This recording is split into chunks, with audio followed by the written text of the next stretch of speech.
All right, gentlemen, who can remember last time I was here, I spoke about a time period in which we supposed to last on the streets after we leave an institution, regardless what institution it is, correctional, federal, county. How long they determined us to last on the streets? Average.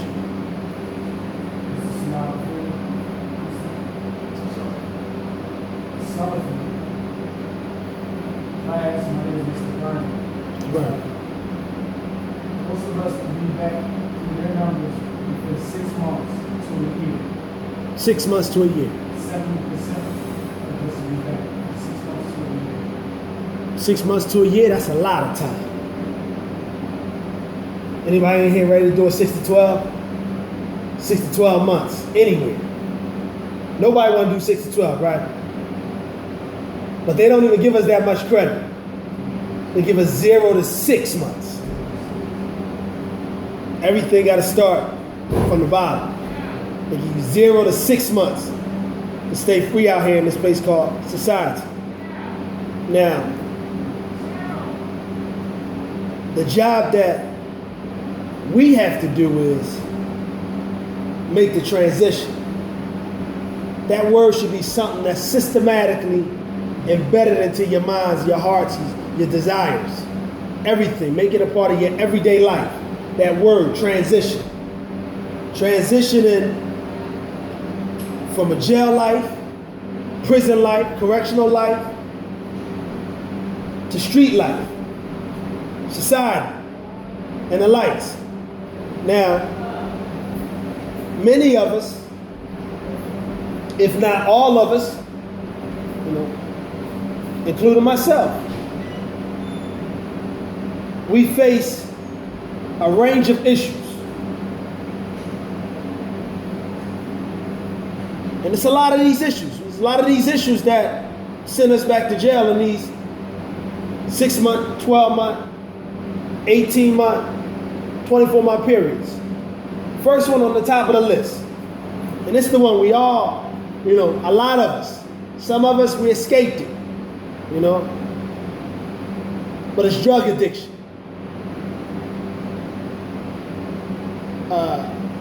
Alcoholism. The programs, they call them NA, AA. Now, you don't have to raise your hand. Just keep it to yourself. Keep a count within yourself. How many in here ever had a drug problem? Don't raise your hand. Just keep it to yourself. Just think about it. How many in here ever had a drug problem? A problem where they couldn't kick it? One of the hardest ones is that heroin. Getting that monkey off your back. We all know how many arms the monkey got. You pull one off, he still got 3 more locked to you. That's one of the most hardest, most difficult drugs for a man to come from up under. Along with alcoholism, binge drinking, the likes. And a lot of times we turn to these chemicals, these substances, only because we faced with another situation that we really don't know how to deal with, or we really don't know how to adjust to, or make the transition with. So we need a way out. It's like you're a man, right? You stand and you do just like this. I give up. Ask yourself the question. $10,000 question, my favorite one. Are you that type? Is that who you are? Is that your everyday, your daily makeup? Giving up. All right, y'all got me. You assume the position in everything. Because when you allow yourself to get caught up inside these drugs and and alcohol, it's a no-win situation. Okay, you got me. That's what you're setting yourself up for. You're not going to be able to make the transition.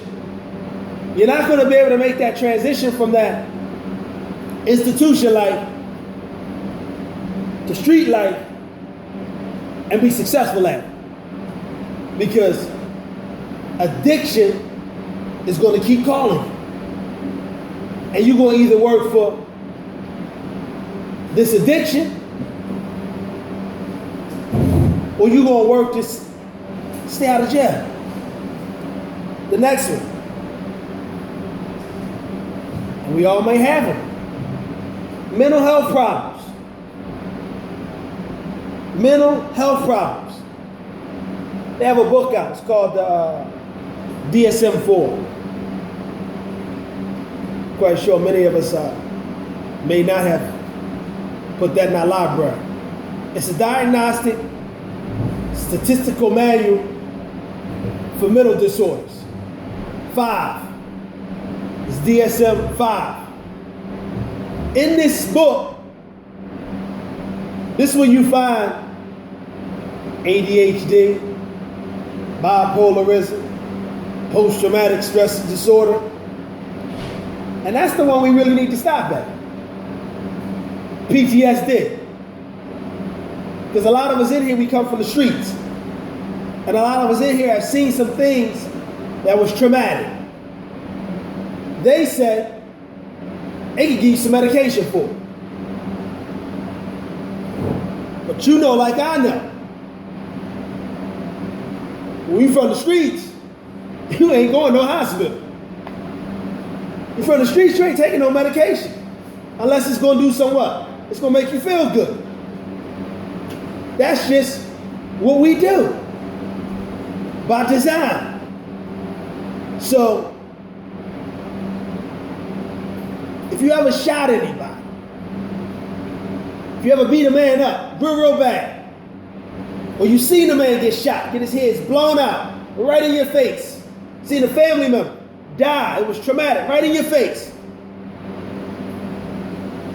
and it was hard for you to get rid of the thoughts, the vision, the sight, seeing that person over and over and over in your face. You don't know how to get rid of it. So much so that you find yourself in a room by yourself, just talking to that individual, thinking that individual's still alive, and you know he dead. It's true stuff, man. It's true stuff, ain't it? You say, oh, it never happened to me. Yeah, it ain't happening to you. What about the guy next to you? What about the guy you're going to be working with? Huh? That individual, he look at you, whoa, boss, my man here. That's all he do is mumble. That's all he do. Because you haven't dealt with the problem. Now we know when we see the caseworker up on the block, they give us a list of things to do. And you hate it, you be like, man, I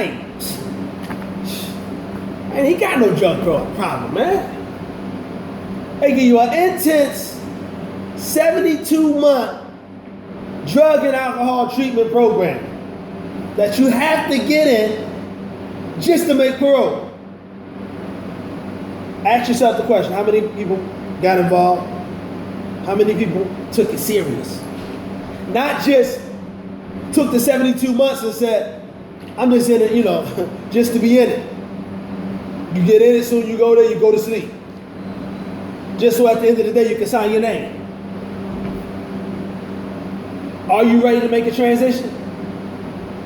Are you ready to say, I dealt with my problem, one of the problems that helped me get here? Am I ready to really deal with that problem?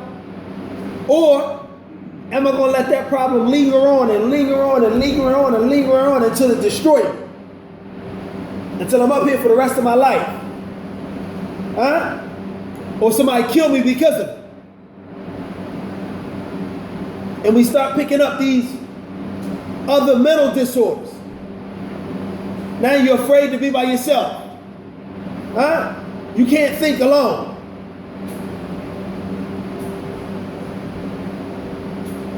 You're traumatically stressed out by how much time that judge gave you. You've seen the guy. You've seen the guy with your own eyes get taken advantage of on the block. Nothing you can do about it. Not a thing. Either you step up and get dealt with by them guys, or you just walk away and leave it alone. And they killed you. And you could have did something. But you stood back. How many times we've been exposed to it? This will happen on the block. You can't tell me it don't. Because I've been there just like you. I know what happened on the block. Things happen. How do we deal with it? How do we get that monkey off our back and still keep moving? Still keep standing strong.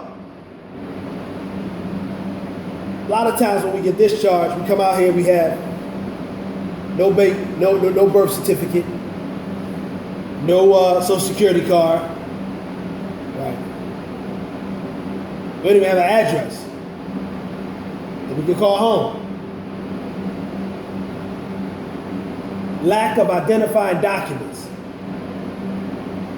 So when it's time for you to make the transition, you don't really have no paperwork to identify who you are, except for that armband C67223 or AS125, that number. That's all you remember.